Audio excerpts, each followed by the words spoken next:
that's a watermelon. Watermelon. That's what I No, said. that's Yeah, it's a watermelon. that's no small feat. That's a big thing to have in your body.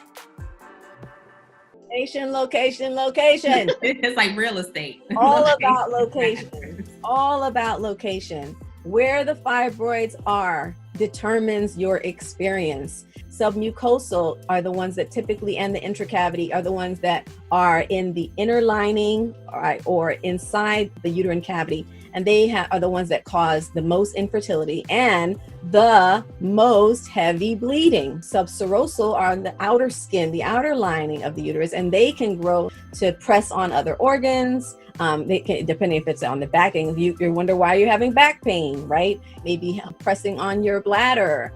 So you're having frequent urination. There's intramural, which is inside the actual, the wall of the uterus, and that can also make a very bulky uterus as well. And then there are the pedunculated that are on a stalk, and they can, basically, what do you call it? Fluctuate, like move back and forth. But they're Flip-flop. Flip-flop. Thank you. That's the word. Flip-flop. That's the technical term. Flip-flop. It's in my textbook. What can They I can say? grow huge. Like I have a client who, at the age of 25, she had a 25 centimeter pedunculated fibroid. She was a small frame, beautiful young Black woman.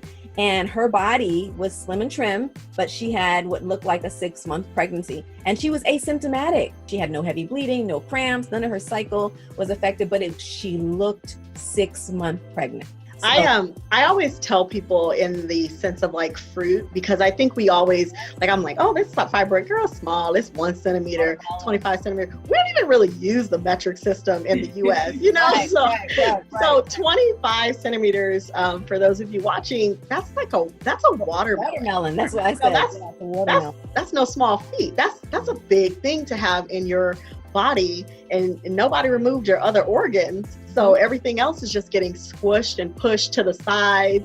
Your bowel, that's how people get the constipation, because your bones don't move.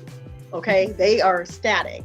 And so when she says 25 centimeters, just know that's not a little watermelon. That's feeding a whole barbecue for the summer. That's okay? the one in the It's huge. patch. It's the black watermelon in the patch. You see what I'm Yeah, saying? it won the award at the farmer's market.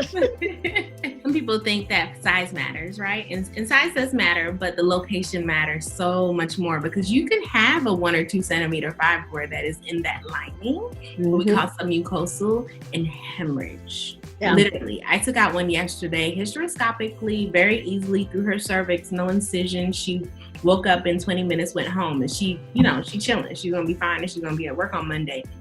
But I tell patients that sometimes it's the worst location. But it was small, right? And for all intents and purposes, when we're talking about a 25 centimeter watermelon versus a cherry, right? Or a little cutie that my children like to eat, that's small. But the location matters. And even when we sometimes will want to ignore, right, as gynecologists, we'll look at ultrasound and be like, oh, she has an intramural fibroid. That's the one that Coach Jessie said, that's in the muscle. But that sequesters blood. Let's not forget that fibroids can also grow and get their vascularization or their blood flow from other organs or other vessels, the gut. I've seen fibroids that were up by the diaphragm and had nothing to do with the uterus, wasn't even talking and chatting with the uterus. That's a thing too, and they're called parasitic fibroids. So that would be the only other location.